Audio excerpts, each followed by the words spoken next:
I got contacted by someone who's like, I saw your profile on Tinder.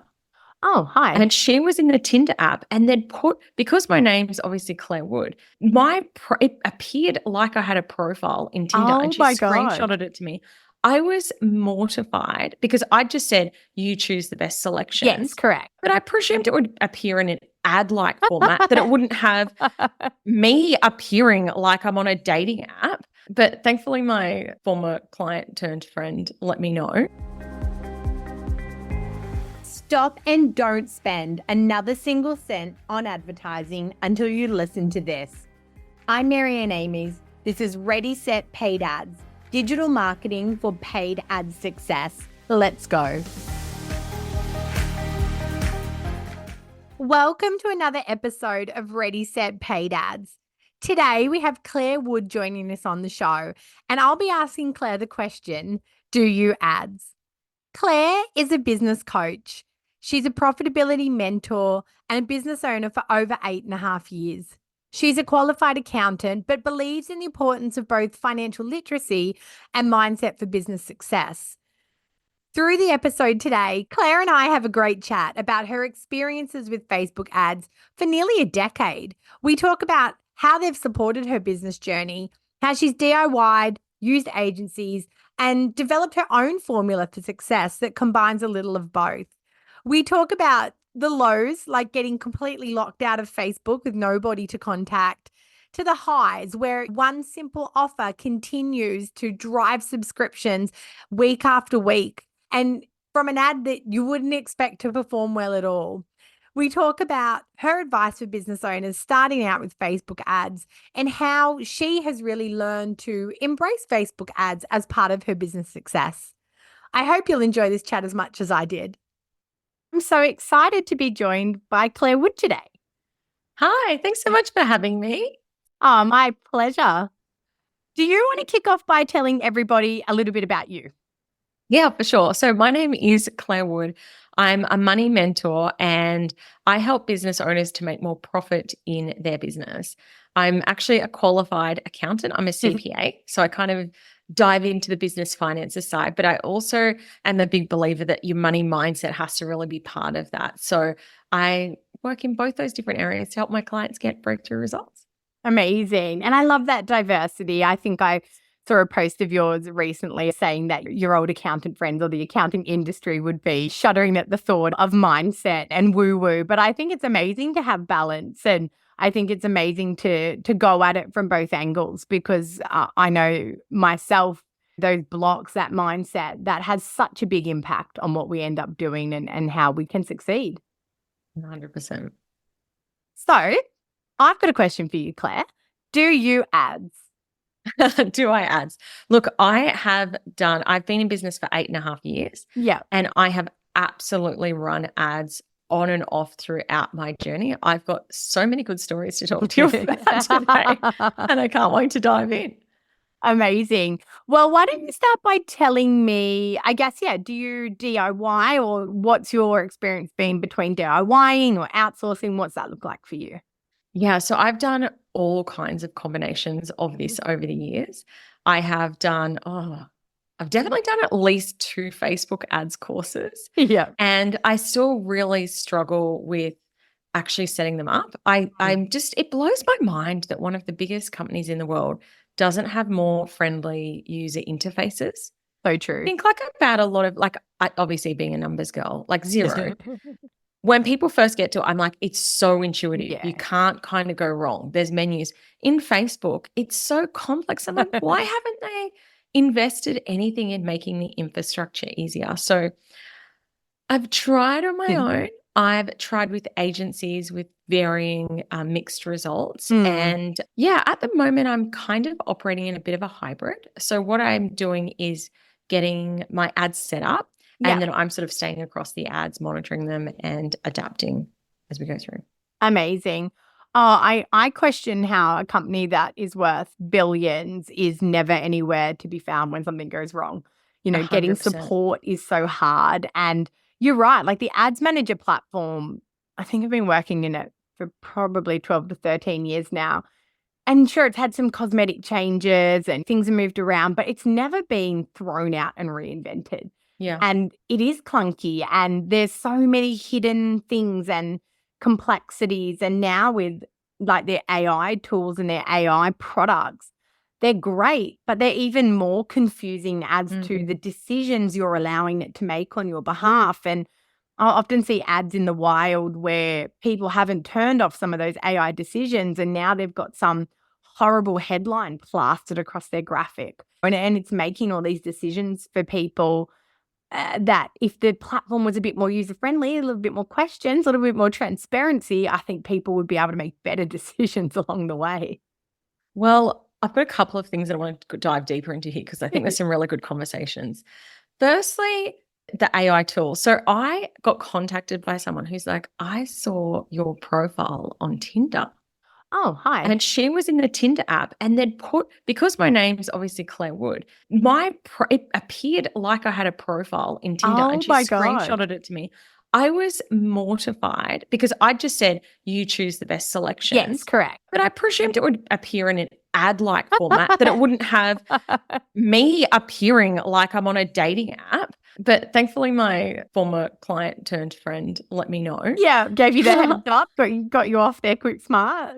Oh, 100%. But there was something else you said about the complexity of it before as well, which, yeah, it just blew. Oh, I know what you were going to say, what you mentioned, the contacting Facebook. Oh, God, yeah.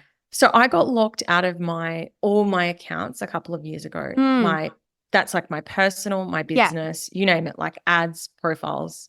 I was completely locked out. And I was in Facebook groups. I was like, please, anyone help me get back into my account. Yeah.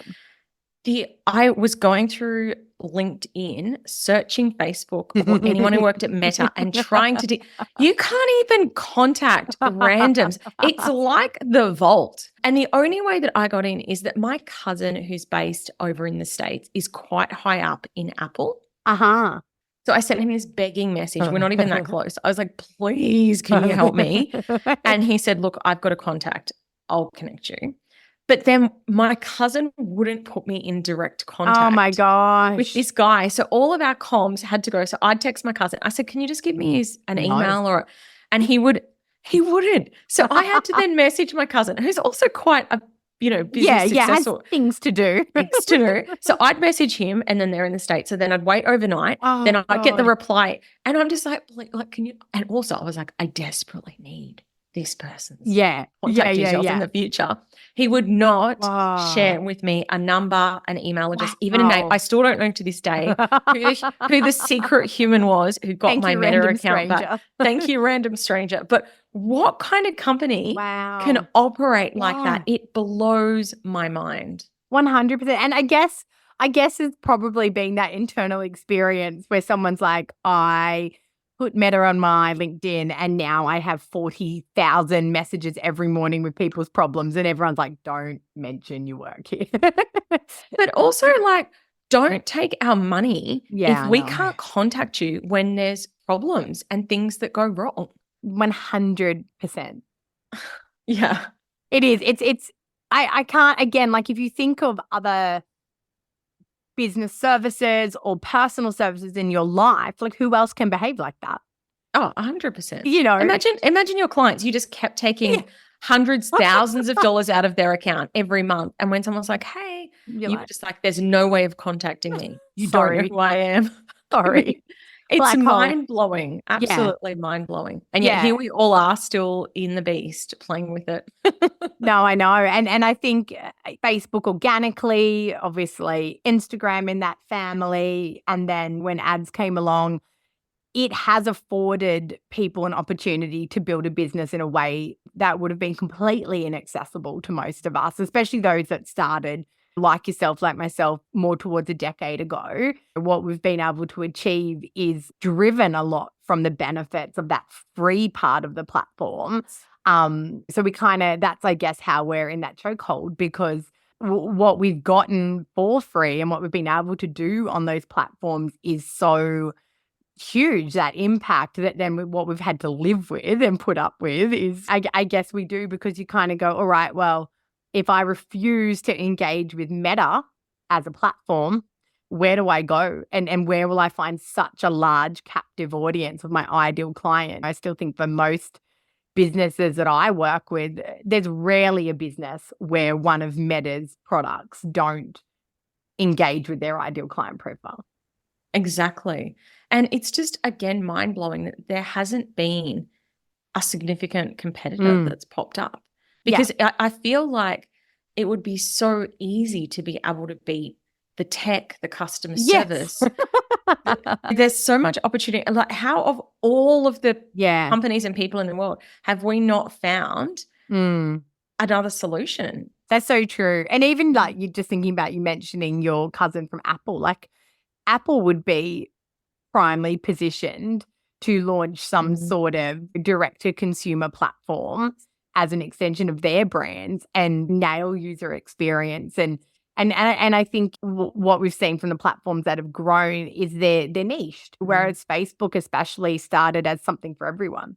Your grandma was on there commenting on your baby photos and your little cousin was on there in her year 7 school uniform. Like you really had all spectrums. And then Instagram started on the trajectory of that niche young person and then spread really wide as well. But I don't think I think TikTok will get there, but the video format obviously is not for everyone. And that will have its limitations for people. And LinkedIn obviously is a whole different kind of purpose. But yeah, there's nothing that has that 0 to 100 appeal like Facebook had. And then I believe they merged into Instagram quite well as well. And a big thing that I am finding both myself with TikTok, but also a lot of my clients have got huge followings. People aren't buying on TikTok. They're just there to scroll and have fun. Brand awareness, but they're not converting like they are on Instagram or Facebook. I think they buy products more than services as Absolutely. well. Sorry, that's true. Like I think it's like you've got the cute little hair care product or you've got beauty, fashion to a degree. I think fashion's harder, but definitely beauty, consumable type products. I think do well, but services, they need long consideration. You need to pay attention. You need to listen. I don't think they do too well. Yeah, it's interesting, isn't it? Sorry, I've just taken your episode I love it. on a whole other segue. It was a great just social media platform breakdown. No, I love it. Tell me then, to get back to ads, tell me about the best campaign you ever ran.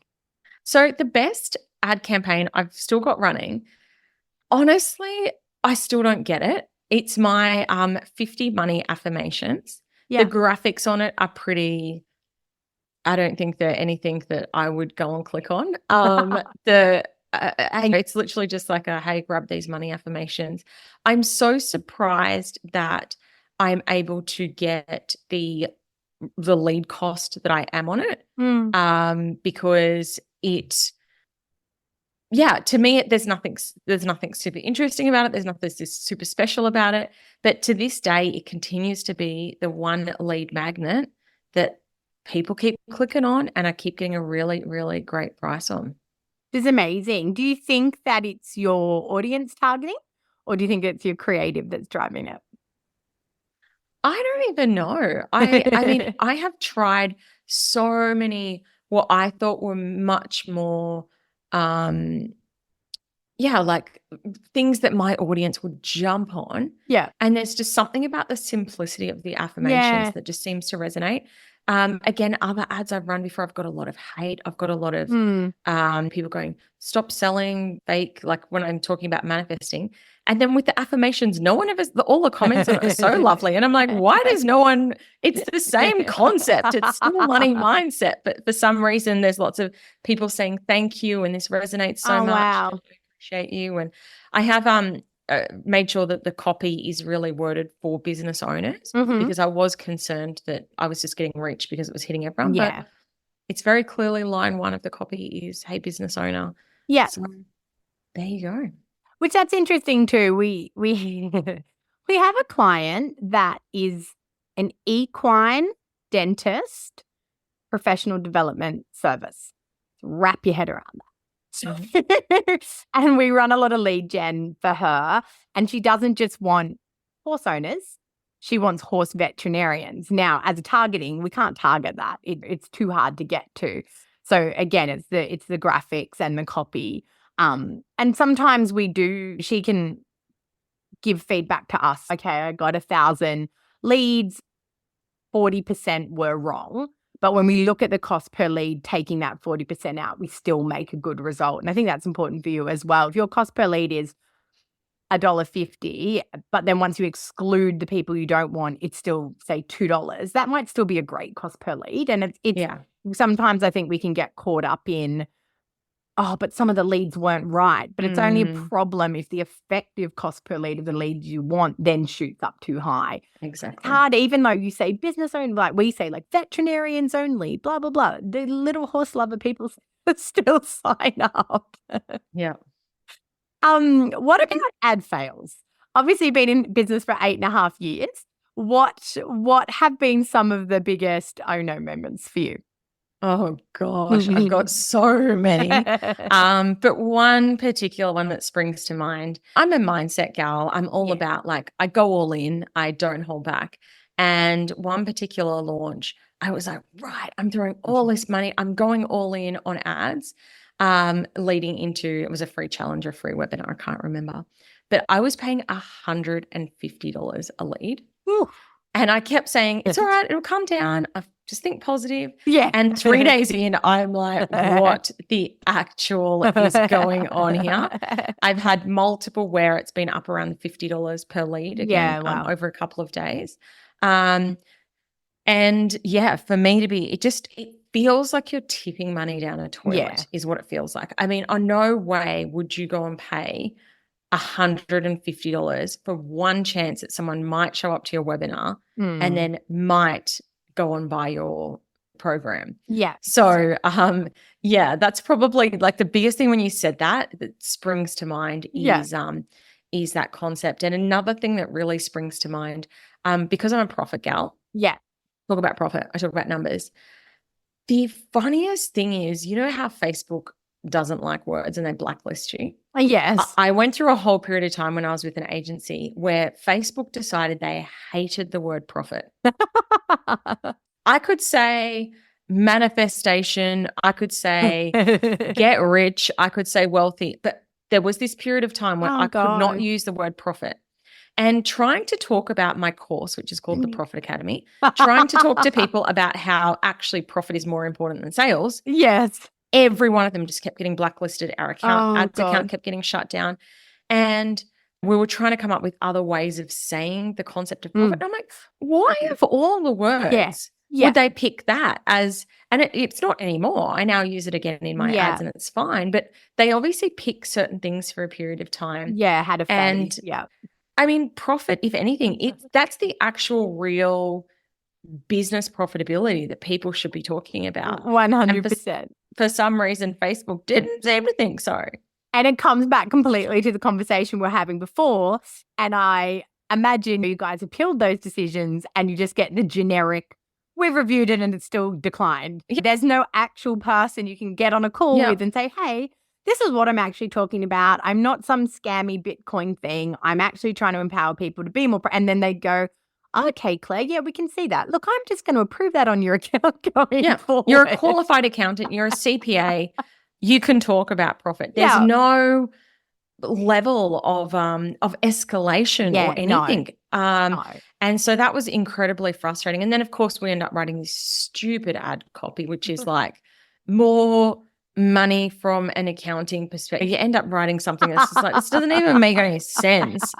But we've got to try and wangle and weave please around the beast. it. Get Facebook. Because I guess that's the other thing. And again, we sort of touched on it earlier, is that there's a certain market dominance. There's a market dominance. And I've had clients that when their ads might get cancelled or when they might get their account put on hold, it literally affects their whole business because if Facebook ads are working for you, that can sometimes be your number one, hopefully it's not your sole, but like your number one funnel into your business. And if that tap gets turned off, the cascading effect, where else do you find those clients, those leads, those inbounds? Yeah. And the fact that companies have so much, like these big companies have so much power over your ability to earn money.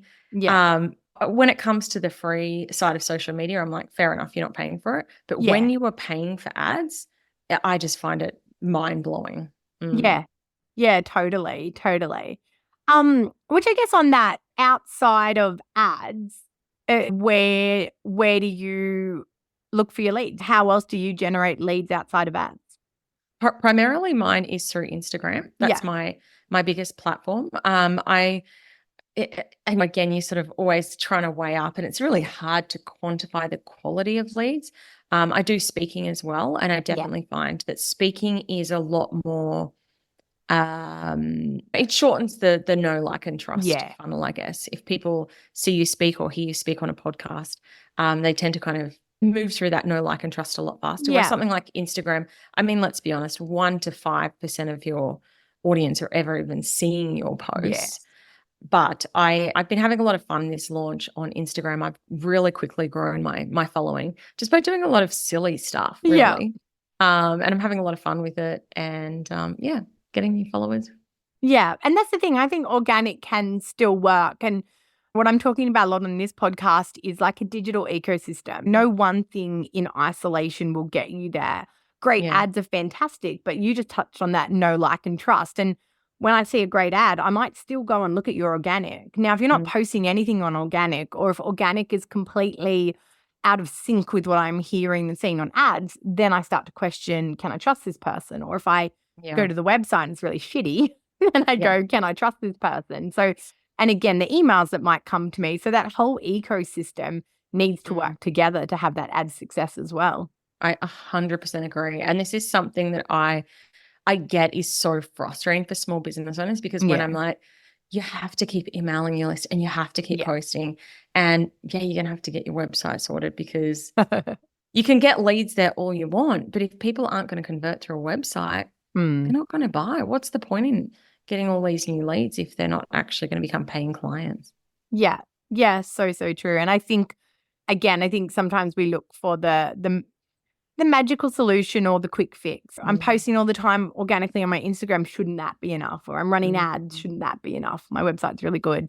Shouldn't that be enough? And I think again, the longer you're in business, like yourself, the longer you realize everything actually has to work together to get you those results.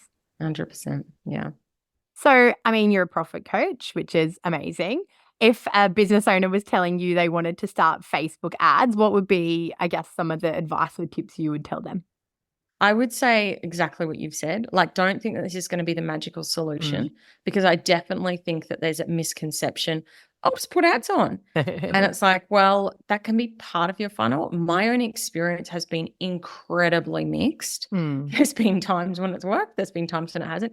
And the truth is, even if you're getting these leads, if you don't know what to do with them, it's kind of pointless. So I think that you've got to have your whole ecosystem working together, as you just beautifully said, Marianne. So I think that is the first thing that I would say.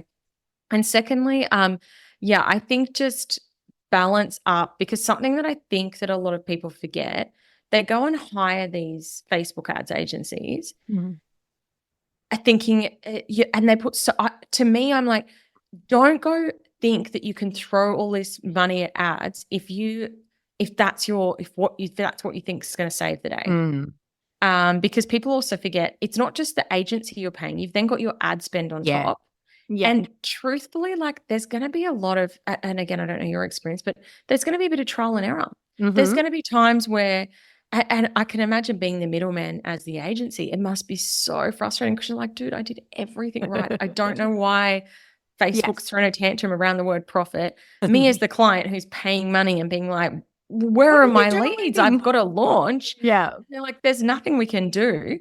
It must be really challenging. So I think that, I mean, my thoughts are with any type of investing is that you can't be going into it with a view of this is going to save the day, or this is the big solution. It's the same with coaching. If people come to me and go, I've spent my last $5,000 on you, I'm like, well, ew, what an ick energy. One of the things I'm going to tell you to do is go and invest in your business. So if you've got no money to invest, if you can't tidy up your website, then I want you to be investing because you were like, I'm so excited to be doing this. I'm Yeah. willing to give it a try. I recognize it's going to be a bit of trial and error. And I'm here for that. That's such a better way to go into working on your Facebook ads. Yeah, so true. And you've nailed that experience. I always say to clients, I don't have the magic formula of what's going to make your product sell or your service sell, but I'll keep trying till I find it. And that could Yeah. take us 3 to 6 months to find your magic formula. And once we nail it, then we can obviously scale it. Then we can turn it on and off when you need all those beautiful things. But I don't know it today. And it's not that I don't know it because I don't have experience, because I've been doing it for so long. I need to find out, your individual formula, what Facebook wants from you, what Google Ads wants from you, what your ideal client wants from you. And when all those beautiful things align, that's when we'll start seeing the success. And it's similar to you about attracting the right clients that can go on that journey with you and trust you the whole way. Because especially agencies, we get there's bad ones, there's good ones, like coaches, like every other type of service. But I say hand on heart, we will keep trying. We will keep looking. We won't give up on it. But I can't guarantee that that's going to be a month or 2 months or 3 months. And sometimes the conversations we have internally, like we're heartbroken when we can't now. We're like, why? Yeah. What is it? Like, what else can we try? What else can we try? What about this? What about that? But it's, I guess it's like all areas of business. You have to have, I guess, enough capital to start testing, whether that's testing a coach, whether that's testing a launch strategy, whatever it might be, because there's no magic bullet. We can't just turn things on and have overnight success. Yeah, totally agree. And I think the other thing that I would say to people, it really helps to have a base understanding of what you're looking at. Because again, if you just flick something off and you're like, go and solve that problem for me. If you're then talking, people like, well, my husband's like, how come you keep hiring people if you've gone and done these courses? Yeah. And I'm like, because now I've got a good understanding. Like when they talk about audiences, when they talk about turning this section on, turning this section off, the ad sets, the budget, I understand what they're talking about. Yeah. Whereas I think that if you don't even have a base level of understanding, I really do think that it's helpful for people to go and learn the basics, understand the basics, even get in and try and run some ads yourself. So people go, I'll take it in-house. I do that all the time. And then I go, oh, crap. So I do actually think that it's really helpful to people to go and get that level of understanding so that when you're explaining things to them, they go, oh, that makes sense. I understand why. Yeah. Oh, absolutely. And I think that's such good advice, because often you have clients come to you and they go, oh, I think my agency's doing a good job. Like we pay them all this money and we get this many clicks. And then you might go, okay, but what happens from there? Oh, I don't know. If you don't understand what success is in your campaigns, or clients you work with that go, oh, it's not working. And then you're like, well, we delivered you like 200 leads. So maybe you're not converting. Maybe there's something else in the funnel that's not working. You have to understand those metrics, and even being able to come to meetings with critical questions. You being able to go to a meeting and say, look, guys, I've looked at the ad sets, and if ad set A is giving us a $2 lead and ad set B is giving us a $10 lead, can you explain to me why ad set B is on? Is that for a strategic reason? Or do you think it might be time to turn it off? I think ad managers actually appreciate informed, critical conversation. Sometimes our biggest frustrations are from clients that we don't hear from. We send the report. We don't hear if they're happy with the result. They're just kind of, and then one day they disappear. Yeah. And you're like, what's going on? And then one day they say, we weren't happy. And it's like, we tried to talk to you. Yeah, 100%. I mean, tends to be with Google Ads in some of our more like B2B, really boring traditional stuff. Like I've got a commercial refrigeration client. And he's a great client. He just doesn't reply to the reports because he's doing other things. And then Google Ads just tick over. We're like, we got you this many more clicks. We don't hear anything. But I think when it comes down to people like us, where you're personally in the business, it's your personal business, and maybe you are on your own, you're right, doing those courses, just getting that baseline knowledge of navigating is where your time is best spent, because your time's not best spent trying to fiddle with ad audience settings and understand why everything's moved and it's different to last week. Exactly. And the UX still sucks. Like, that's not the best use of your time.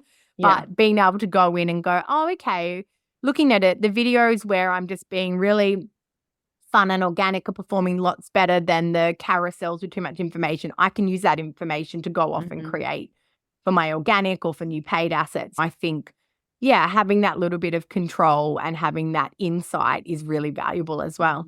Yeah, agree. Awesome. Well, thank you so much. It's been such a great chat about the whole social media landscape. Hopefully Meta doesn't listen and get upset at us. I know. We're going to end up Don't getting blacklist sued. us. There'd have to be someone there who's actually listening to us, to care. If you didn't like this podcast, just email me personally, Meta person. Please just email me personally. Please, Zuckerberg, if you've heard this podcast, give me a contact somewhere in your company. Yeah, please. Somebody slip me the details, willing to pay. Claire, where can people find out more about what you do and what you offer and follow along your journey? Yeah, so probably Instagram is the best place. I'm at Clare, CLARE, no I, CLARE _Wood_coach.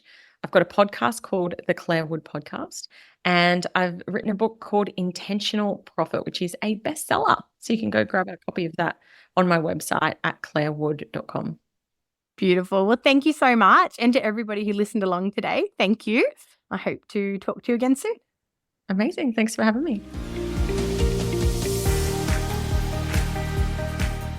That's a wrap on another episode of Ready, Set, Paid Ads.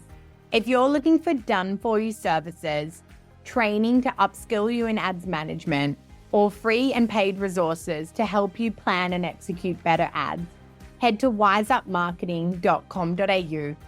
If you've loved this episode, be sure to subscribe for future episodes. And if you know someone that would love this podcast too, go on and share it.